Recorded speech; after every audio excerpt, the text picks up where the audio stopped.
Well, Manchester United is going to be playing at the Emirates Stadium. That is tomorrow or today. You can, depending on where you're watching this video from. Rock and David is my name. This is the United Matters channel. How are you guys and where are you watching us from? FA Cup third round, and Man United comes into this game of football after resting for almost 7 days. We last played on a Sunday, drew with Liverpool at the Emirates. At Anfield, and it ended 2-2.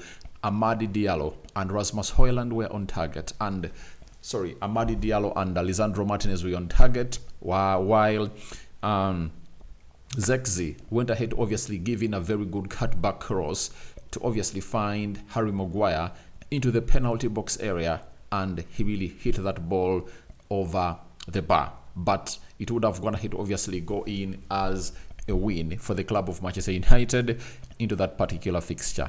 So we come into this game of football having gone ahead to get a relief. Remember, we last got 3 points, all a point when you're playing against Man City. Lost to Spurs, lost to Bournemouth, lost to Newcastle, lost to Wolverhampton Wanderers. I think we had gone ahead to go 4 games in a row without something, but we drew at Liverpool, and we anticipate that the manager is obviously going to build onto this to see to it that we obviously get something important out of this game. This game comes in a time when the manager wants something to win, and I know that he's really going to be very, very, very anxious to know exactly what United is really going to be playing like at the Emirates. The last time we played, they ended 2-0, but we had total dominancy of the game. And I've always told you that even if you get a lion's share of the possession and you fail to obviously get what we call, and you fail to really possess that ball. And if you have possession and you don't score goals, possession doesn't make sense. And here we come to see whether possession can make sense for Manchester United, because I know he's going to come up and obviously try to play very well, and I know you're going to be having a very good display, but the big question is, will we see United putting the ball at the back of the net? Because when you're playing at Arsenal, the Emirates, in the Premier League, that was the missing spice into the recipe that was prepared by the manager Ruben Amorim, playing some beautiful kind of football, but the end product to that game really lacked. So we are waiting to see how things pan out, but continue to really subscribe. We are left with like 5 subscribers to hit 20,100 subscribers. So please do the needful, do the due diligence, and subscribe to this beautiful channel of ours known as the United Matters channel. Now, Man United obviously wants to proceed. Remember, you're the defending champions. If I told you never knew, Manchester United are the defending champions of this. Manchester United are the defending champions of this tournament. If I told you never knew, get to know about it. And I can let you know that United are willing to obviously defend this. And I think we are into a position of obviously taking a game to Arsenal, because they've also not been performing well. Their previous 2 fixtures in the Premier League, they drew with Brighton 1-1, and at the Emirates in the midweek, they were beaten by Newcastle 2-0, meaning that they're really one of those sides that is really lacking what we call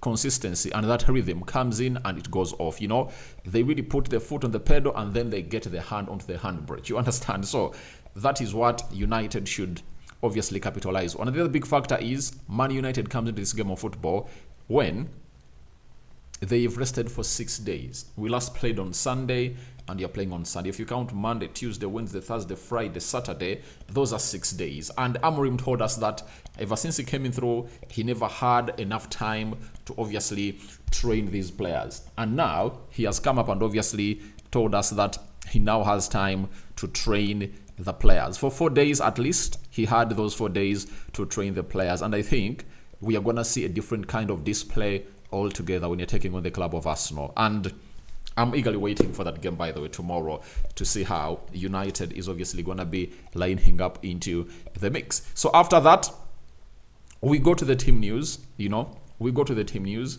And the team news, 1, Man United doesn't have Lindelof, Mason Mount, and Luke Shaw. The rest of the players are viable. Marcus Rashford is one of those that you're really waiting to see whether he's obviously gonna travel with the squad of Manchester United to London. But it's really going to be hard for him to travel, because we all know that he has not been training with the first team and the manager wants him out. Teams like Arsenal, Barcelona, AC Milan, Juventus have gone ahead obviously show huge interest in obviously signing the player either on loan or on a permanent. That's exactly what is happening at Manchester United. So Amadi Diallo is one of those players that is kind of ill. That's what you're really getting in through from the side of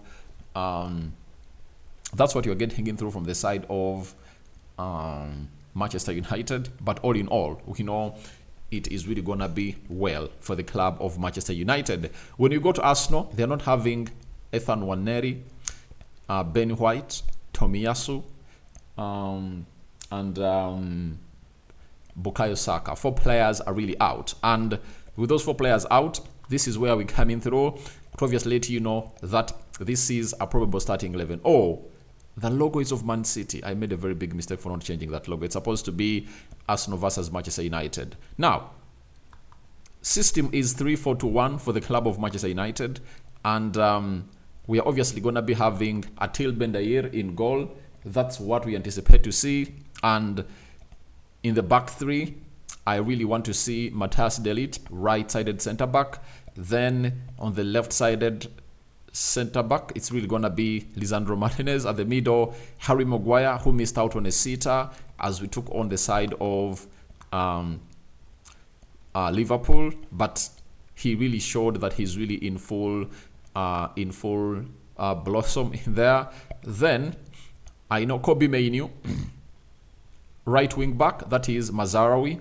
Then the left wing back, Diego Dallo, one of those that is really hugely improving and impressing very many of you. Then we are having Manuel Ugarte and Kobe Mainoo to be played into that double pivot for the club of Manchester United. And then Amadi Diallo, if he doesn't make it, I know Garnacho will make it into that team, but I know Ahmad, however much is ill, obviously passed the lead fitness test, alongside Bruno Fernandes, responsible for the assist of the first goal that we scored before Liverpool leveled up. And leading the line, it's really going to be Rasmus Hojlund to come up and obviously lead the line for the club of Manchester United. So for Arsenal, I think they're going to be having either Neto or Raya in goal. My instincts tell me it's going to be Raya.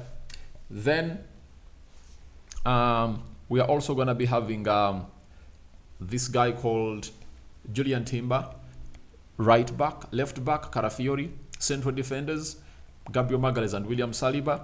Then Partey, Rice, Odegaard, midfield 3. And the front 3 is going to be Kai Havertz, Jesus, and Martinelli.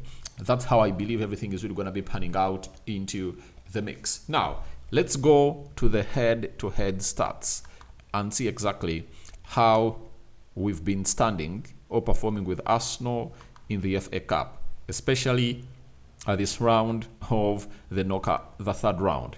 And we've been told this is the 16th different FA Cup tie, excluding replays and second legs, between Arsenal and Man United, the second most in the competition history after Everton and Liverpool. You've heard that very well.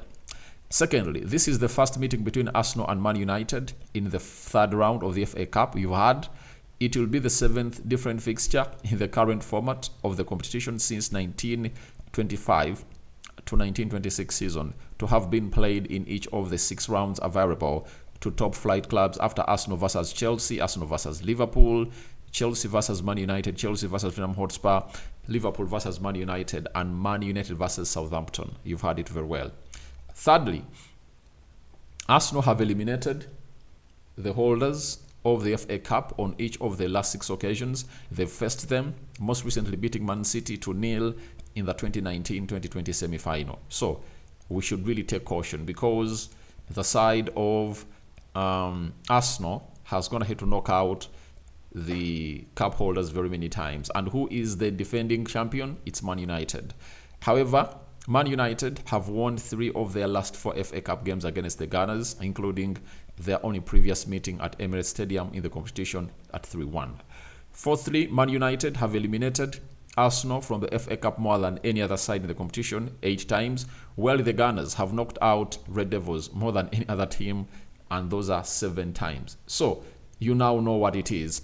2 teams that have knocked themselves out the most are going to be facing themselves at the Emirates Stadium, and that is tomorrow. Now, lastly, Arsenal have been eliminated from the FA Cup at the third round stage in 2 of the last 3 seasons, having fallen at this hurdle in just one of the previous campaigns. They last went out in the third round in the consecutive seasons in 1994 to 1995 with that versus Millwall, and 1995-1996 versus Sheffield. Last season, Arsenal really found themselves knocked out. Which team knocked them out? It was Liverpool, right?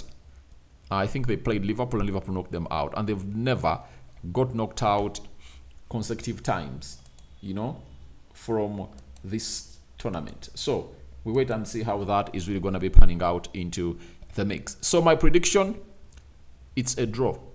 I think this game is going to be sorted out in penalties. That is it. Those are my thoughts about this game of football. So we wait and see what result is obviously going to be panning out from this beautiful game of football. This is Rock and David, and this is the United Matters channel. That's what I had to say about this beautiful fixture, and more we wait for the news coming in through from this side on. In the next 2-3 hours, I'm going to be uploading a video in here, and hope you guys will be eagerly waiting for it onto our channel. Rock and David is out for now. 5-finger salute to everyone watching in through. See you later, and thank you for obviously being part of this channel. I love you all, and bye-bye. Good night. Those going to bed and those still awake, may you achieve what you want to achieve. Bye-bye.